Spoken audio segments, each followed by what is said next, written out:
Hello everyone, my name is Satori Hassanali and I am a professionally trained and practicing art therapist. I guess I should start today by thanking Ari and thanking you all for having me in this video wellness series where I can share a little bit about my practice, hopefully in ways that may benefit you in the absence of a real-time art therapist wherever you are. Okay, so a quick disclaimer before we start. Because I'm an art therapist, I need to emphasize that this is a lecture presentation and not actually therapy. It's important for me to state this because when working with art materials and imagery, there's always a chance of strong emotions, memories, thoughts, and feelings surfacing unexpectedly. So what that means for our purposes is because I can't be there with each of you in person, you will be responsible for managing what comes up for you while making the art. My suggestion would be if things ever become overwhelming for whatever reason, you could always take a break, disengage, and return when you're a little bit more composed or when there may be other supports available to you. That being said, I do hope that everybody watching is in the space to freely express themselves and engage with whatever art materials you've chosen to have in front of you over the course of this presentation and in the future. Okay, so that reminds me, you will be needing art materials, at the very least a pencil and a blank piece of paper. But of course, if you have other materials, color pencils, markers that you wish to engage with, get them out because I do want to, before I begin, set a small task for you, a small drawing task. And remember that I am an art therapist, so if I ask you to draw something, you probably have to or should. Okay, so let's make some art. And it's a simple one today. I just want you to draw a picture of a tree. Right? You could draw any kind of tree you wish. You could erase as much as you like, take as much time as you need, but just draw your best tree. Alright, so you should be in a comfortable position for drawing, in a place hopefully that's relatively free from distractions. But the most important thing to note is that it's not about the quality of your artwork, right? It's about the authenticity of the process. So I'm just asking you to draw your best tree. Nobody is around to judge it. That's not what's going to happen. And we'll get back to the tree drawings later. In the meantime, let's get on with it. What is art therapy? Okay, so art therapy is a psychological intervention that uses art and art materials and the art making process as the primary way you communicate and build a relationship with your therapist. We often speak of the triangular relationship between the art therapist, the client, and the art that is being made. And it's basically a therapeutic relationship that utilizes a creative process. Art therapists and art psychotherapists aim to enable clients both to discover an outlet for often complex and confusing emotions that cannot always be expressed verbally, and to foster self-awareness and growth, right? It's all about self-awareness. So that being said, as you can imagine, it's very client-specific, it's very experiential. No art therapy relationship is going to look the same because it's about the individuals involved in the process, right? So it's very much about a non-judgmental, supportive relationship unfolding over time. My very first task as an art therapist, regardless of who is sitting opposite me, is to set up a safe space where we can build on trust and where the person feels free to express and explore themselves towards the goal of self-awareness. And of course, with regard to the art making, it's, as I mentioned before to you, it's not necessarily about the quality of the artwork, so much as the authenticity of the process.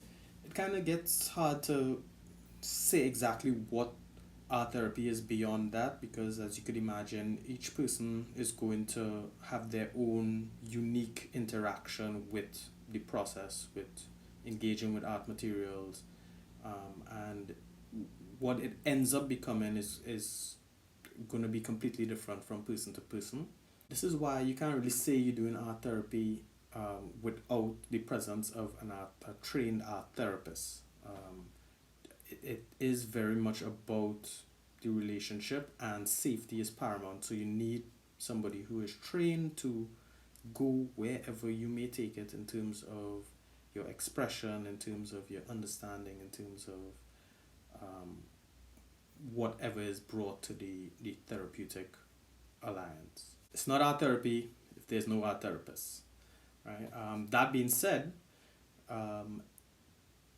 art therapists don't have a monopoly on the therapeutic benefits or merits of an art making process. And there are therapeutic benefits to nurturing such a process for each and every individual. So all human beings are inherently creative, and it's my own personal belief that this instinct is inclined towards our own personal healing and well-being. It's just a matter of, do we exercise these creative muscles? Do we build upon these innate skill sets that we possess by routinely putting them into practice? So in case you're thinking, well, what does this have to do with anything, Satori? Because I am not an art therapist and I am not going to always be connected with an art therapist. There are art activities you can engage with to nurture your relationship with your own creative self. One such example is, a very good example is journaling. Now, I don't want to go too much in depth into what journaling is. It's quite simply a personal record of events, thoughts, feelings, and memories. So most people will be familiar with like a diary as the epitome of what a journal is. But it could be any form of documentation that facilitates reflection and enables an overview or the exploration of different perspectives. So, journals could be narrative when they contain elements of storytelling. They can be descriptive when they're more detail oriented. They can be expository when they're more explanatory and concerned with who, what, where, why, when, and how. They can also be persuasive, and of course, for our purposes, they can be creative as well, right? Exploring new ways to tell a story or using a novel format. I find that when it comes to the goal of encouraging someone to nurture their own relationship with their own creative self, which, of course, as an art therapist, that's probably the only universal goal that I may have in any therapy I'm involved in. But when it comes to that, journaling is probably the most accessible and competent tool that one may have at their disposal. Journaling fosters mindfulness, it fosters mentalization, it supports mental clarity as a tool to help us map our thoughts and explore different solutions. It facilitates emotional expression and can be used as a space to contain our inner reality.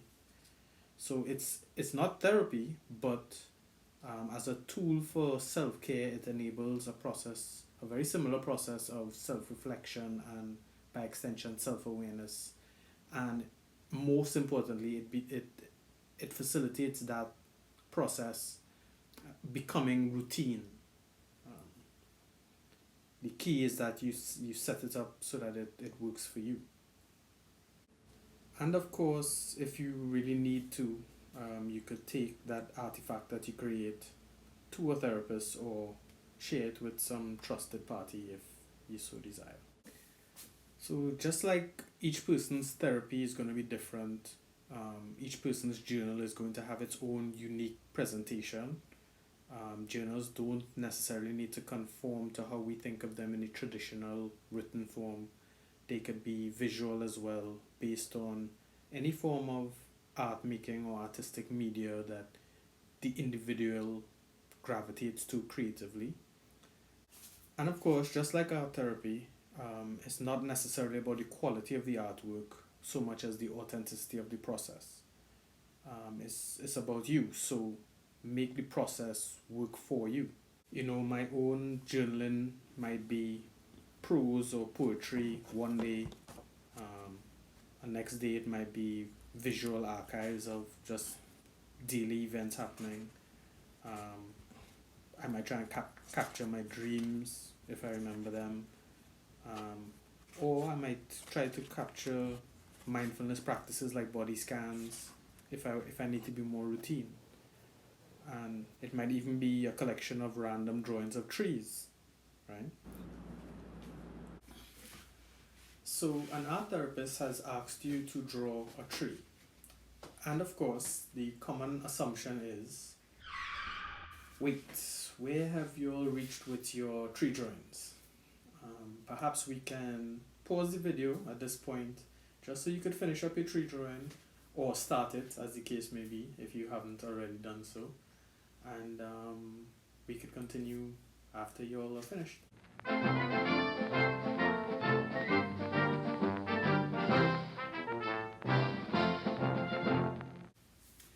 Okay, so I have asked you to draw a tree, and at this point, usually the assumption is that as an art therapist, I'm able to take what you produced and through some kind of ancient or academic knowledge that I possess, I can now divine from these drawings, interpret some kind of diagnosis of who you are. And here's the thing. Projective drawings are a thing. You may or may not be familiar with one of the more popular tests administered by psychologists, the House Tree Person, or HTP. In that manual, there's a whole section dedicated to the interpreting of characteristics of tree drawings. Meticulously and painstakingly drawn leaves signal obsessive compulsive. Trunk seems to represent the individual's feeling of basic power. Dead trees are apparently drawn only by individuals who are very urinating on trees suggests an aggressive character disorder. It is commonly drawn by children and occasionally drawn by pregnant women. Tests such as these use three classes of criteria on which they base their validity and reliability: extensive empirical studies, clinical case histories, and support from theoretical rationales. For example, the quality of a tree drawing is thought to reflect an individual's ability to critically evaluate his or her relationship to the environment. Also, theory states that tree drawings reflect unconscious self-evaluations, where people tend to draw trees towards which they feel maximum empathic identification. And of course, that's based on the postulate that humans tend to view the environment in an anthropomorphic way. And that just means that we tend to perceive human characteristics in non-human elements of the environment. Individuals more or less unconsciously attribute their own characteristics, feelings, and motives to non-human and inanimate objects like trees. So, observing these unconscious characteristics made manifest in an actual physical artifact, which is the drawing, psychologists can then move closer to formulating an interpretation or diagnosis dependent. However, there are so many variables that impact interpretation. For example, there's nowhere in these manuals where you'll find an interpretation for if someone draws, let's say, a coconut tree. Yet, in our region, you might expect to find that one or two people may have drawn a coconut tree. And what does that say? What that tells me is that context is important, and the context must ultimately come from the person doing the drawing. In art therapy, the same drawing might not be used so much as an endpoint towards interpretation, but as a key point towards building a relationship where it would provide us with a common ground. I could meet you, knowing all I know, with my own particular brand of non-judgmental, objective curiosity, and you lend your own expertise, which is the context for what we interpret in, towards a constructive exploration of the self. And finally, moving again away from art therapy and back to what I was saying earlier about journaling and the benefits of nurturing your own creative process, your own creative experience of yourself. The same applies. The question is, can you be curious about the choices you make when you engaged in art making of whatever kind? That curiosity is the key, and it might help to think of it as showing up or checking in on someone significant the same way you would check in on friends and family members and loved ones. Of course, that person being yourself. So here's the thing. I could talk projection, relationship with the creative self, self-awareness, and any amount of theories as to why engaging in art making might be beneficial to you, till my beard grows grayer and noticeably longer. At the end of the day, I promise you that some learning, best if not only, comes from experiencing it yourself.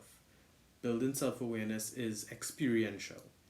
You have to come out of your comfort zone to discover what may work for you, just as much as you may have to come out of your comfort zone to rule out what doesn't. No cure is a panacea. That's why you should start a journal, do a body scan, or take a stab at drawing a tree. So all in all, I hope this wasn't too overbearing and that at least some of what I said might take root, if not bear fruit. Especially that last little rant at the end on the therapeutic benefits of drawing a tree, or my treatment, if you will. That's not funny, Dad. That's not funny, Dad. There's no more treatment for you. This is supposed to be a safe space, y'all.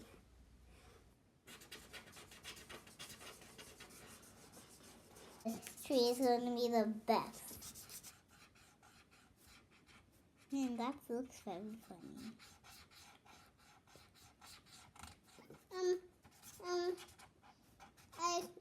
This is Daddy as a tree. He's trying to be balancey and he's saying, treatment, treatment.